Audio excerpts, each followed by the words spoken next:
All righty. Thank you, Ciara, for coming on Sports Talk with C. Oh, you're welcome. And so tell me a little about yourself. Where did you grow up? I'm from Hanover, Pennsylvania. It's a small town. A lot of people don't really know. I usually say like the Utz potato chips or Snyder's pretzels. That's Okay, like I my, heard of those. yeah, that's my town. That's really all that's there. But yeah, I grew up there, went to school there, and then my mom is from there. My dad's from Maryland. So it's just me, my mom, my dad, and my brother. And I still stay there in the summers when I go home. So Oh, I nice. get That's to, good. yeah. So um yeah. And then it's a really small town. I went to a Catholic school. There wasn't really much to do. AAU kind of was my getaway. So the only time I really got to get away from my small town is when I was going on AAU trips. Okay, so small town, nothing really there. How did you begin to play basketball? What made you pick up a basketball? Yeah, so both my parents play basketball. Nice. My dad played in college. He played at Millersville. It's in Lancaster, Pennsylvania. My mom played in high school, and at the age of 4, they put me at the YMCA. I was playing co-ed basketball in the YMCA. So ever since then, I just stuck with it, and I loved it. My mom said it was funny, like when I first started, because I was so fast, and the kid that was supposed to be guarding me was like would be all the way over there, and my mom said I'd be like, no, you're supposed to be over here guarding me. She's like, no, the point is to get open. But yeah, so I've always been quick. That's one of my good attributes. But yeah, I just loved it. And then I started playing AAU when I was 8 with the 9-year olds. And Okay. so I did that. I jumped around to a lot of AAU, different AAU club teams. But my last one that I was with was the Philly Bells, which is probably popular for most people. Okay. And did you have to like travel to a different town to like see the Yeah. basketball culture? Yes, so I had to travel mostly to Philly, and even though I live in Pennsylvania, Pennsylvania is bigger than people think, and Philly is 2.5, 3 hours away. So right after school, my mom's a teacher, so she would pick me up from school. I would always be eating on the road. I had a lot of fast food growing up, and we would go right to basketball practice, AAU practice.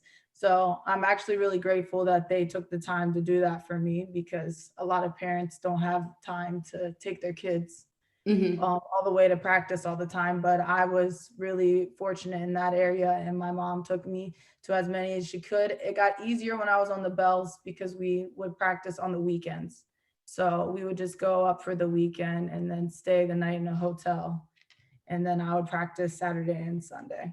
Oh, okay. So how would you say compared to when you played AAU that you can see how much has it changed? It's changed a lot.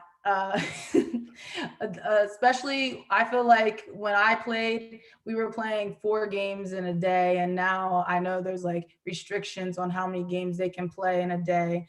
I actually work in the AAU circuit in the summers, so I get to see a lot of differences. It's expensive to go watch these kids play. They have people coming there overtime. Now they have the overtime on Instagram and everything. So they're there watching the girls, and and now with the new thing with college, and you can have sponsors and everything. So now they're starting really young, and it's so crazy to see that there's 12-year-old girls and there's college coaches sitting there like watching 12-year-old girls. When I was just excited when I got my first offer before I was entering high school in 8th grade, and I thought that was like the greatest thing ever. And now my 14-year-old cousin, she's like has so much anxiety because there's college coaches talking to her now, and they can even text you and everything. And I just remember for us it was emails. So you had to wait until the when it started for to get emails. And I remember I was waiting that night for the first time that they could start emailing to see if I would get an email from a college coach. But I don't know. I guess they're more mature, but I still think I like the style of play that how we played. I was just like about to my ask you age. that. Yeah, I just feel like it was a lot. I don't know. I feel like the kids now, they are focusing on being more flashy than Mhm. actually getting down and dirty and doing like the hard work. Like, I mean, most of them are doing work, but I feel like they're making it look more like maybe they're watching the guys in the NBA and they do all these flashy things. So they think they have to do this so they can make it on Mhm. our Instagram page or TikTok or whatever. Social media. Yeah, social media has taken over everything, and we didn't have any of that back then. And we just were there. We were working hard. We didn't know because college coaches, they couldn't come when we were younger, but we were still working hard for just for that one day, that one time that they could actually come out and see us. So I think that's a really different. I don't know. I feel like they have to grow up so fast now, and we could have fun and just work hard and have fun and be with our other teammates and not worry about, oh, I played so bad this game, so like I'm not going to get an offer or something like that. Do you feel like it's So added pressure from social yeah, media, the recruits, the yeah. scouting to a kid they can enjoy basketball? Yeah, I think, I mean, of course they enjoy it, but I feel like there's a lot of added pressure. Like you said, there's a lot of added pressure now that we kind of could escape from that at least until we were 14, like 15, 16. Now at 9, 10, you're worried about, oh, I'm not going to get a scholarship. And like, Mhm. chill, like go have fun out there with your teammates. Like, it's no problem. You have how many you have 9 more years before you have to think about going to college. Do you feel like when you're enjoying basketball, you play better? When you're uh, smiling and having Most fun? definitely. Yeah, so my first year overseas, I was in Argentina, and I did not enjoy basketball at all there. I was at one of my lowest points because I was waiting from the NCAA to see if they would give me my 6th year. And at the last minute, they declined me getting my 6th year. So I had to rush and get an agent.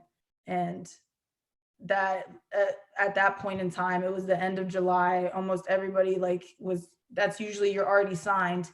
And Mhm. my agent was able, he said, okay, well, you can do this in Argentina. So I took it because I wanted to play basketball because I enjoyed playing basketball. But when I got there, it wasn't my best experience.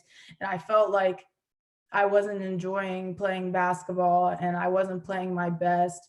And I mean, I twisted my ankle, and like usually I twist my ankles all the time, but this at that point you're like, oh, just this is just another thing. And it wasn't very enjoyable for me that year. So I don't think I played my best, but Mhm. the second half of that year, I got an opportunity to go to Spain and play in Spain, and like my whole entire mood and how I played switched so quick just because that I was enjoying my atmosphere and I was enjoying playing again. So I think it really is an impact if you're happy or not and enjoying basketball. It can really change your whole entire mood. Okay. And I know, like for me, I see a lot of kids always want to go to Division One, Division One. I gotta be this school. What was your thought process in picking your first school in college? So my first thought process, like I said, my mom's a teacher, so I was always in school. Like I had perfect attendance when I was younger in school. I never wanted to miss school. Me So neither. yeah, so academics was my number one priority because I feel like people get lost and they just want to, oh, like you said, D1, D1. I want to play at this level. I want to play at the best basketball school there is, but they're not thinking about what they're going to do after basketball's done. And I'm a big future thinker, planner. So I was thinking about ahead after when I'm done basketball. What am I going to do? Am I going to have a degree that I can do stuff in like my everyday normal life that I don't have basketball anymore, that I can't just go make money dribbling a ball? And so Duke was my choice. So like not solely because of academics, but that was like my number one thing. So going there, when I got offered to go there, it was kind of a no-brainer. Even though they're good at basketball Mhm. too. Of course, Duke Blue Devils. Everybody knows Duke. But I just fell in love with the campus and I wanted to study linguistics, but then of course everything ended up changing when I transferred schools, but it was definitely academics when I was looking to go to a school. And was the transfer process hard? Because I know some kids be like, Yes. oh, they want to transfer, but then they don't. Because my cousin, she done transferred. This would be her third time, but Exactly. thanks to COVID, Yeah, you exactly. know, My that's the brother only too. reason. But you know, now she's playing for PC, but went from Ohio to Michigan. But Yeah, is the crazy. process hard? Yeah, so when like you said about your cousin, my brother, he's on his third school too because of COVID. He didn't have a and you can just put your name in the transfer portal now. Mm-hmm. But when I wanted to transfer from Duke, that's back when there was no portal and you couldn't speak to coaches directly, like the coaches that you wanted to on the other teams. And you had to submit to the coach of the team that you were leaving the possibility of schools you would want them to send like your release to. So it was really hard for me because my coach, she denied the one school that I actually wanted to go to. So I had to talk to my old AAU coaches and have them help me out and talk to teams because that's also when you couldn't transfer within the same conference. So there was no more ACC conference for me. I had to think of other conferences. In my top 5 schools, when I was being recruited and I narrowed them down, they were 4 of them were ACC schools. So I have to start over again. And luckily, Penn State was in my top 5, and it was the Mm-hmm. only school that wasn't ACC. And I knew Maggie Lucas that was on the team, and she was a Philly Belle too. And I had asked her if she could talk to her coaches and have them talk to our old AU coaches to kind of set it up. And my old coach, she actually accepted that school. So that's kind of how I picked that. It's not like, oh, I regret not being able to, but it's you always think about like how could it have been different if I could have Mm-hmm. just put my name in the transfer portal and all these colleges could have seen that I wanted to transfer. But Right. back then, like you couldn't do that. So they didn't know. And there were so many college assistant coaches that were like, oh, if I knew you like wanted to transfer, I would have been like calling you. But you couldn't do that. So it's kind of just a if would have kind of situation. So it was really hard for me. And it was actually really stressful. And you have to think about 18. I just turned 18 and I'm transferring, and all I'm thinking about is I want to transfer. I don't like my situation here, and like I'm just trying to move on. And everything is just making everything more difficult. And my coach actually, I wanted my parents to come in when I wanted to say I wanted to transfer, Mm-hmm. and he wouldn't even allow my parents to come with me. So it was just a very stressful experience transferring. Now you can just do it so easily. And I feel like sometimes people just do it just to do it now. And for me, I did it because mentally I was drained mentally where I was, and that's why I needed to do it. Well, that's good because some people can't, you know, Yeah. overcome that or scared to say that to actually transfer. So in high school, you was named All-American. What did that feel like? Um, it's actually crazy because I didn't know that I got named McDonald's All American Are you until serious? a week later because the ball they sent to my school, the men's coach took the package. And then during practice, the one day of my practice in high school, he came and he's like, I think this is for you. I've had What? he's like, I've had this in my in my office for a week, but I think it's for you. And I opened it and I was like, oh my gosh, like you had this Wow. for a week. Week and you're just now giving it to me? For a week and now you're doing. He's like, I'm sorry, I didn't know. I didn't know. It just said to the Delone basketball team. I didn't know it was for you. And I was like, it's okay. But that that was the one of the best experiences I've ever had in my life Wow. because I was not expecting it at all. Mhm. I think I was ranked in the country 49th. I think I was the lowest ranked player to get picked to play in the McDonald's All American game that year. So it was just kind of like, oh, I know like I can play with the girls that are going there, but it's one of those things I wasn't expecting to get because I'm from a small town and people have to vote you in. So I'm thinking who voted me in because someone had to vote me in. I guess it was someone, but I'm pretty sure it was probably Mike Flynn or Boo Williams, one of those two, because they're the Mike Flynn was the owner of my AU team, and I almost decided to play with Boo Williams, but I chose the Philly Bells. But that week was amazing. I made a lot of friends. It's crazy to see that some of the guys are in the NBA, and a lot of those girls they're in the WNBA or overseas. And Cool. it was a great week. It was one of the best weeks. It was right when they switched to Adidas, so we got a lot of gear, like extra gear, because they were just trying it out. But it was fantastic, and we were actually the first. I played on the East, of course, and then we were the first team to actually win in the practice game and the real game. They said that people who won the practice game, they always lost in the real game. So we were the first team to win the practice and the in the real game. So that was really cool. And I got to play against Alexis Jones, who was going to be my roommate the next year at Duke because she played for the West. So it was a great experience.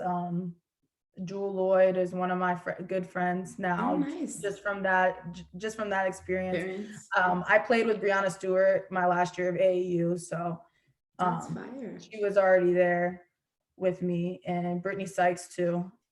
She was also on our AAU team. But yeah, that was one for the books.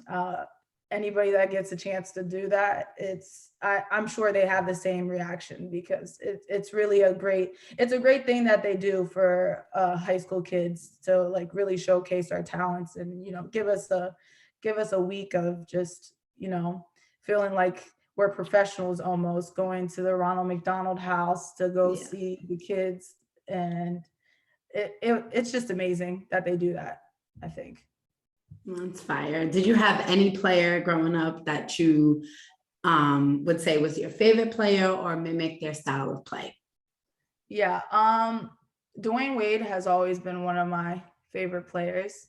Uh, Flash. yeah. Uh, if I'm for my style of play, I think I'm more of LeBron kind of style. I use my strength. I use my strength to my advantage. Yeah. So his little. I mean, I'm not a forward, but the point forward mentality I like too, as well. So yeah, LeBron, him. I mean, I watched women's basketball too. Mhm. I really like Cheryl Swoops too. Okay, I had nice. yeah, I had her jersey, but um Michael Jordan was my mom's favorite. Actually, they didn't find out the sex of the baby when they were having me, and my name was going to be Jordan Michael. I was a boy, and I was born on the 23rd. So I was like, well, Oh, thank well, goodness. look at you playing But ball. So they're happy either I was way. like, well, at least I came out a girl. So then we had, because your obsession is, so like basketball is everything in our household. So if you didn't play basketball, then there was a problem. I don't know, you just must have been sick of it. But Do you yeah. have any other sport you wanted to play or was good at besides basketball? Yeah. Okay. So yeah, I was good at track. No I wonder you're ran. fast, huh? Yeah, the 100, the 200, and I was the anchor of the 4x1. I actually made it to states. I did track 3 years. The one year I decided not to do it because that's when I was really trying to focus and see like where I was going to go to school.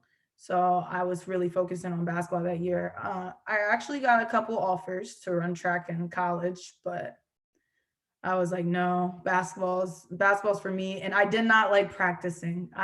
I'm fast, but I hate to run.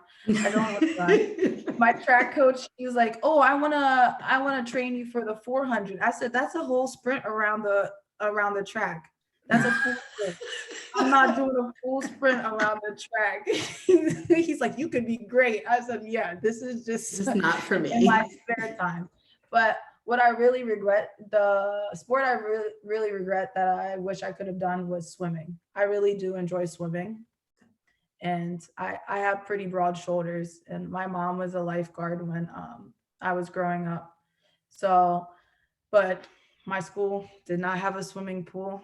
I live in a small farm town, so it was kind of like, oh, you could only go to a swimming pool if you went to the Y.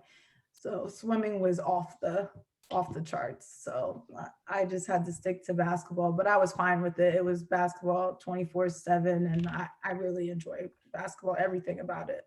I'm gonna have to call Caleb. Caleb, come give her some lessons for a week. Yeah, right. But I do. Yeah, swimming is something I do in my spare time.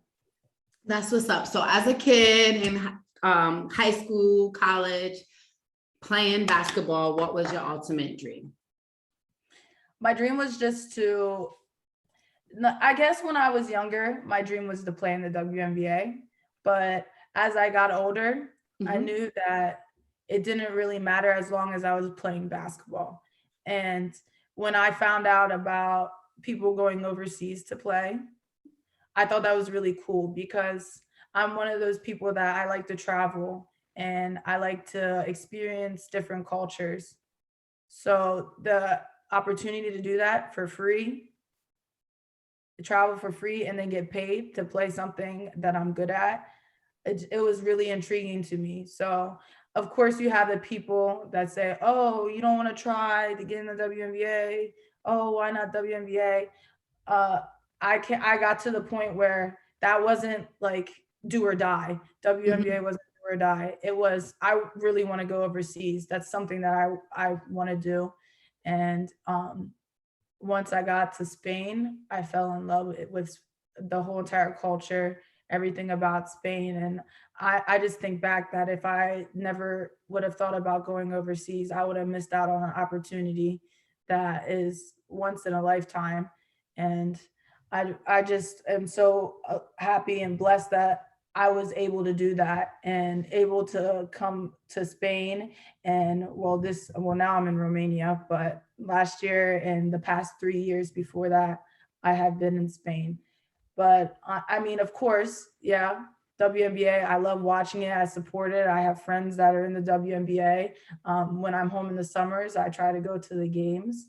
But really, on my mind when I was growing up was I just wanted to be able to get out of my town. I didn't want to be stuck in my town because my town is really small.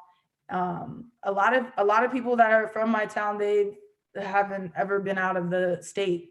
So Mhm.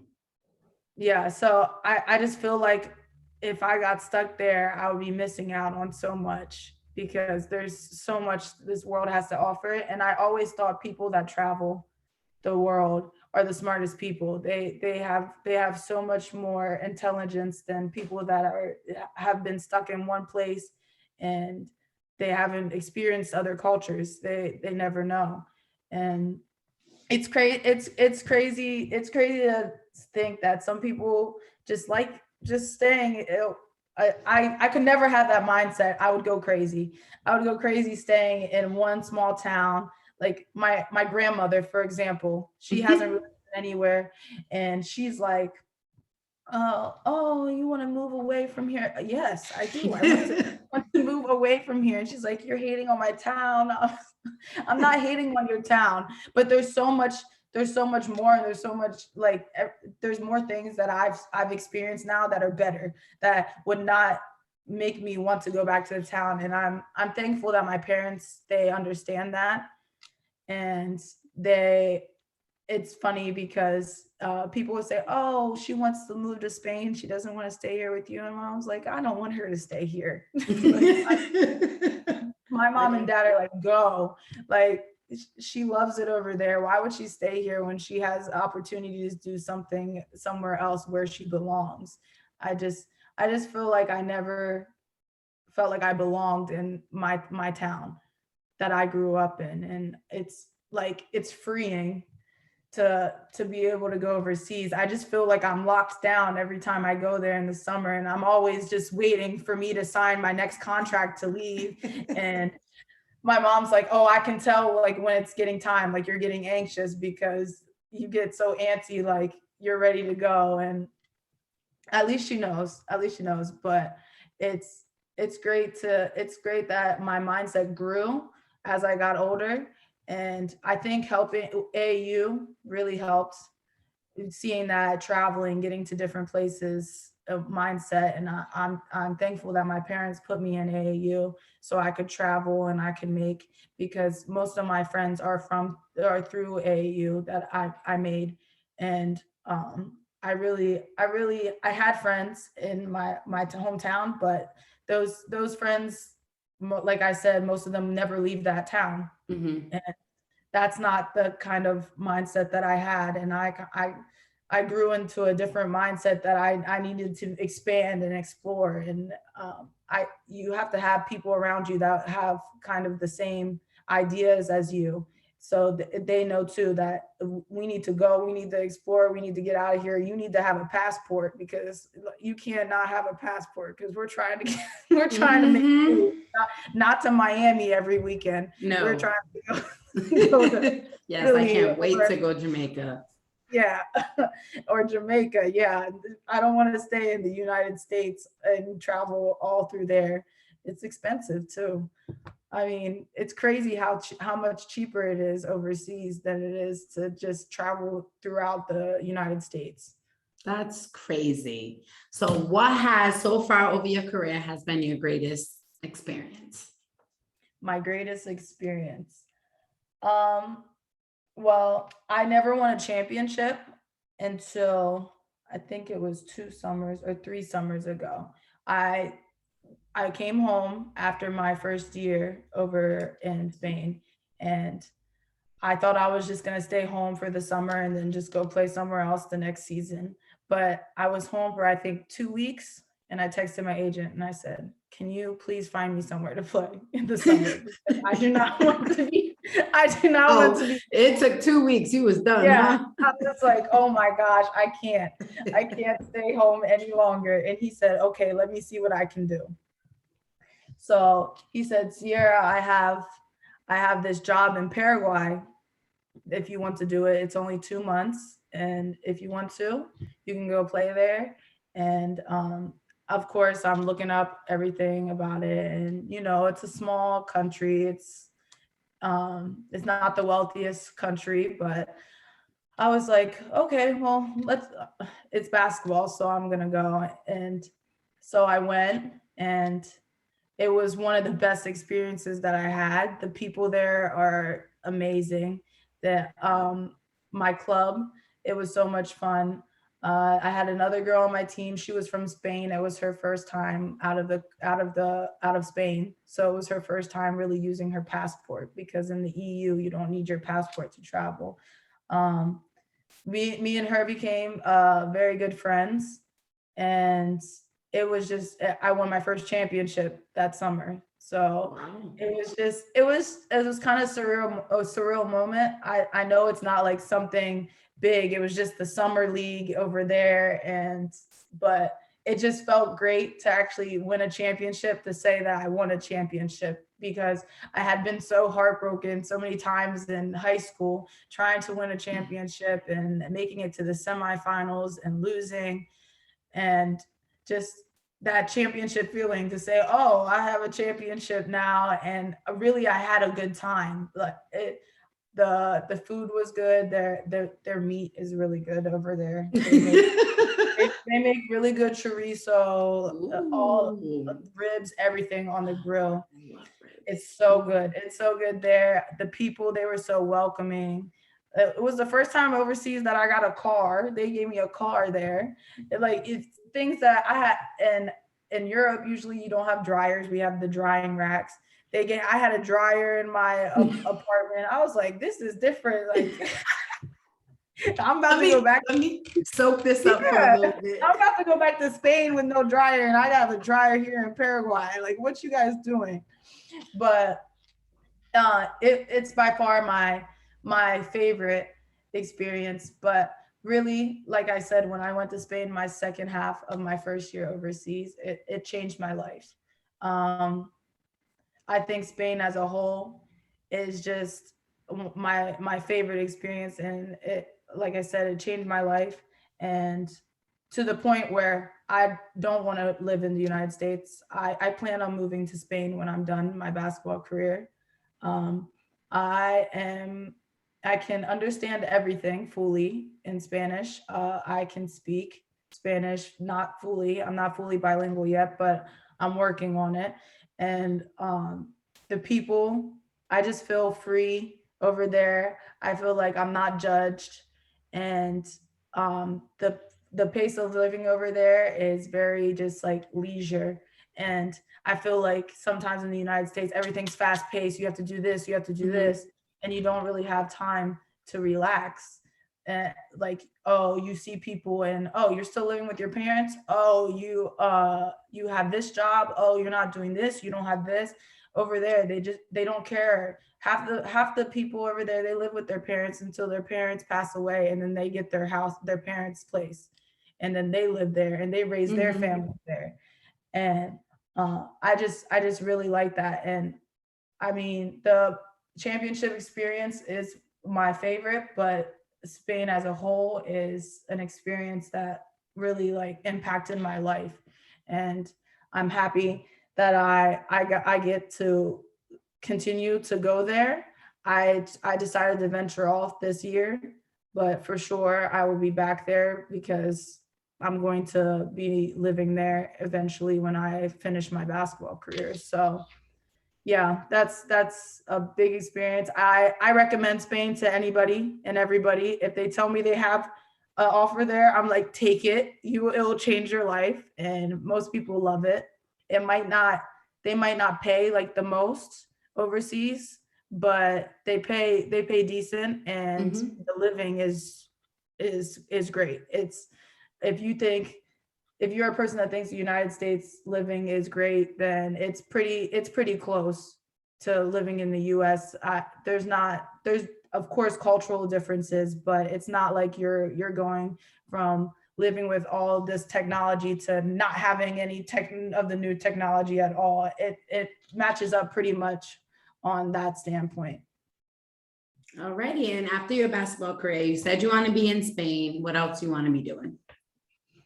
I want to be an English teacher in Spain. So after I'm done, I will be an English teacher over there. I already kind of would teach my teammates English for free on some of my teams because why not? I like to do that Mhm. anyways. But I've also thought about opening my own gym over there when I'm Nice. done. My girlfriend she is a part-time nutritionist. She's Spanish. She lives in Spain, and we thought about opening our own gym, but kind of in like the context of what we do in the US, one of those sports gyms that's Mhm. performance sports gyms, not just a regular gym that only has weights, but kind of has the turf and half of a basketball court. So I could train kids if I wanted to as well, because they really like that style over there, and they don't have Mhm. that many gyms over there. So I think it would be a good investment for me to do that. And teaching English is I can do that privately, so I can make my own hours, and it's no problem. That's what I plan on doing. Well, good luck with all your future plans. I hope you Thank get your gym. And thank you for coming on Sports Talk with C. Thank you for having me. You have a good night. You too. Bye.